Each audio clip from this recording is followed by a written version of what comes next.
សួស្តីបងបងដែលនៅក្នុងវីដេអូរបស់ខ្ញុំបាទហ្នឹងហើយអញ្ចឹងក្នុងវីដេអូនេះគឺយើងមកប្រាប់ពីរបៀប reset switch ក្នុង MG6136230 បាទហ្នឹងហើយអញ្ចឹងលេខកូដដែលវាបញ្ហានេះគឺ off service ឬក៏ពេញ switch បាទ 5B01 ហ្នឹងហើយគឺម៉ាស៊ីននេះគឺបញ្ហាពេញ switch ឬក៏ off service តាមការហៅរបស់ជាងឬក៏របស់បងប្អូនបាទហ្នឹងហើយអញ្ចឹងយើងមក reset ទាំងអស់គ្នាបាទហ្នឹងហើយអញ្ចឹងសម្រាប់បងដែលគាត់អត់មាន switch ពួកក្នុង MG6136230 នេះទេអាចតាក់ទងមកខ្ញុំបានហ្នឹងហើយខ្ញុំfree ជូនបាទចែក free ជូន switch ហ្នឹងហើយស្រាប់តែក្នុង MG នេះទេបាទហ្នឹងហើយខ្ញុំចែក free ជូនបើអត់មាន switch ទេអាចតាក់ទងមកបានអូខេអញ្ចឹងយើងទៅ reset ទាំងអស់គ្នាមុននឹង reset ជាមួយនឹងកុំព្យូទ័រគឺយើងត្រូវចុចចូល switch mode នៅលើម៉ាស៊ីន print សិនបាទចុចចូល switch mode នៅលើម៉ាស៊ីន print សិនហ្នឹងហើយអញ្ចឹងបងប្អូនចាំធ្វើតាមខ្ញុំហ្នឹងហើយកណ្ដាស់នេះគឺយើងត្រូវមានដាក់បាទដាក់នៅក្នុងម៉ាស៊ីនដើម្បីពេលយើង reset មកគឺវាអូកណ្ដាស់មកហើយបាទអញ្ចឹងអូខេអញ្ចឹងយើងទៅចុចចូល switch mode នៅលើម៉ាស៊ីន print បាទអញ្ចឹងជាដំបូងយើងបិទម៉ាស៊ីន print សិនណាបិទម៉ាស៊ីន print សិនហ្នឹងហើយអូខេបាទអញ្ចឹងបិទវាលុតសិនបាទហើយបងប្អូនអាចព្យាយាមរកកន្លែងបេតុង stop ហ្នឹងកន្លែងបេតុង stop ហ្នឹង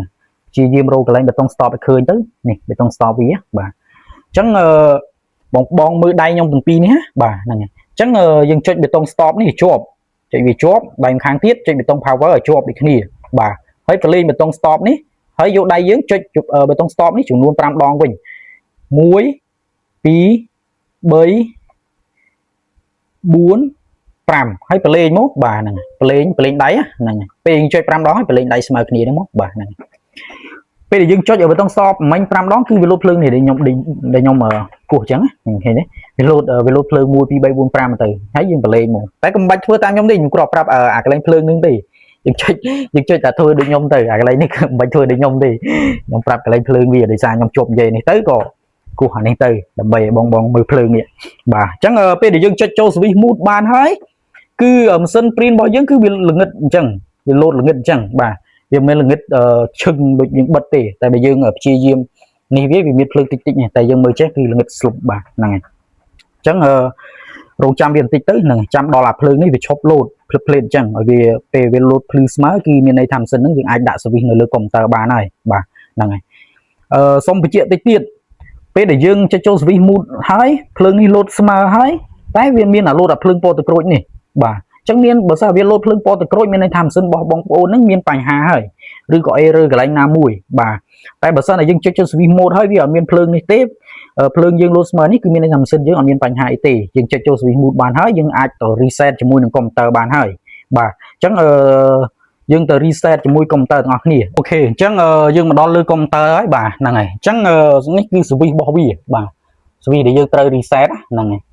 E500 switch tool E500 បាទអញ្ចឹងសម្រាប់បងអត់មាន switch នេះទេអាចទាក់ទងមកបានបាទចែក free បងហ្នឹងហើយអញ្ចឹងយើងចុចចូល switch នេះទៅបាទអញ្ចឹងមួយទៀតផ្លេចប្រាប់ស្រាប់ម៉ាស៊ីន print ក្នុងឬក៏ម៉ាស៊ីនផ្សេងដែលយើងប្រើប្រាស់ជាមួយកុំព្យូទ័រក្នុងកុំព្យូទ័រតែមួយយើងត្រូវបិទម៉ាស៊ីនឬក៏និយាយទៅបិទម៉ាស៊ីនសិនទៅម៉ាស៊ីនផ្សេងបិទសិនចោលសិនទៅយើងបើកតាមម៉ាស៊ីនដែលយើង reset ទៅបានហើយហ្នឹងហើយទុកតាមម៉ាស៊ីនដែលយើងត្រូវ reset switch បានហើយម៉ាស៊ីនផ្សេងបិទចោលសិនទៅបាទអញ្ចឹងចូលមកវិញបាទអញ្ចឹងយើងចុចចូល switch ហើយបងចុចចូលកន្លែងនេះកន្លែង reset នេះបាទចុចចូលកន្លែងហ្នឹងកណ្ដាលគេបាទចុចចូលកន្លែងហ្នឹងចុចតក់មកបាទអញ្ចឹងវា reset ហើយបាទយើងទៅមើលលើម៉ាស៊ីន print វិញបាទអូខេហេបាទអញ្ចឹងវាទាមទារกระดาษមួយយើងមានដើម្បីអូសមកហ្នឹងអូខេអញ្ចឹងមានន័យថាម៉ាស៊ីននេះគឺយើង reset switch បានហើយបាទម៉ាស៊ីនហ្នឹងណាយើងអាច reset switch បានហើយបាទជាទូទៅវាលោតអក្សរ D00 កន្លែងនេះតែម៉ាស៊ីននេះគឺបញ្ហាដាច់ទឹកថ្នាំអញ្ចឹងវាអត់ដិតទេអានេះខ្ញុំប្រាប់ពីរបៀបreset switch ណាអញ្ចឹង reset switch គឺធ្វើដូចខ្ញុំទាំងអស់មិញបាទធ្វើដូចខ្ញុំទាំងអស់បាទពេលយើង reset ទៅនោះហើយយើងបិទម៉ាស៊ីនយើងមកបាទយើងបិទម៉ាស៊ីនយើងមកពេលយើង reset រួចហើយនៅលើកុំព្យូទ័របាទនិយាយទៅការដាក់ switch គឺបងប្អូនអាចមើលវីដេអូខ្ញុំពីដើមដល់ចប់គឺអាចដាក់បានហើយរឿងផ្សេងមិនបាច់ខ្វល់ពីវាទេអារឿងដិតទឹកថ្នាំឬអត់ដិតហ្នឹងព្រោះម៉ាស៊ីនរបស់ខ្ញុំវា បញ្ហារឿងទឹកថ្នាំតែអាហ្នឹងអត់ជាទាក់ទងជាមួយនឹងសវិសហ្នឹងទេបាទអូខេអញ្ចឹងយើងបិទម៉ាស៊ីនហើយយើងបើកវិញមកហ្នឹងហើយបាទចាំតិចអូខេហ្នឹងបាទអញ្ចឹងយើងបើកវិញឃើញវាឈប់លោតអា 5B01 ហើយបាទ 5B01 ហើយអញ្ចឹងមានន័យថាម៉ាស៊ីនរបស់យើងហ្នឹងគឺដាក់ស្វីសបានជោគជ័យបាទដាក់ស្វីសបានជោគជ័យហើយម៉ាស៊ីនរបស់យើងហ្នឹងហើយអញ្ចឹងសម្រាប់បងដែលគាត់ដាក់ស្វីសអីអាចហ្នឹងហើយខ្វះស្វីសខ្វះអីអាចតាក់ទងមកខ្ញុំបានខ្ញុំចែកស្វីសជូនហ្វ្រីបាទអញ្ចឹងម៉ាស៊ីននេះដាក់ស្វីសបានជោគជ័យហើយបាទអូខេអញ្ចឹងវីដេអូហ្នឹងគឺមានតែប៉ុណ្្នឹងទេបងហ្នឹងហើយអរគុណច្រើន